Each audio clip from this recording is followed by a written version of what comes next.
वालेकुम गाइस, मैं हूं किफ़ायतुल्लाह और आप देख रहे हैं हमारा YouTube channel village life secret. आइए आज हम आपको दिखाते हैं ट्रेन जी जा रही है इस टाइम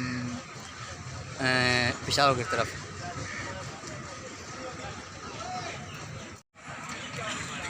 लोग गाइस इस टाइम हम उतर चुके हैं मुल्तान से क्या बोलते हैं सांगला हिल की तरफ। इस टाइम गाड़ी जो है ना जी चल पड़ी है। हाँ जी, ये देख रहे हैं ट्रेन पाकिस्तान रेलवे है रहमान बाबा, ये इस टाइम चल रही है जी पेशावर, वज़ीराबाद, गुजरांवाला, सियालकोट। हम इस टाइम उतर चुके हैं क्या नाम है सांगला हिल की तरफ। हाँ जी, ये ट्रेन जो है ना इस टाइम चल रही है। ये आप देख सकते हैं।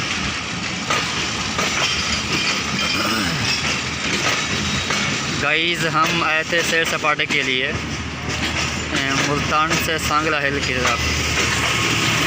सांगला हिल तहसील है इसकी क्या बोलते हैं शेखुपुरा की। ये देखिए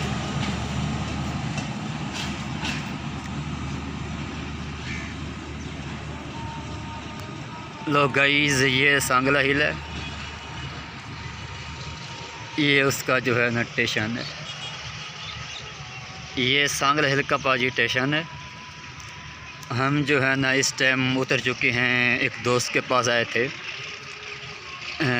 हाँ जी, ये सांगला हिल का स्टेशन जंक्शन है सांगला हिल, ये आप देख सकते हैं।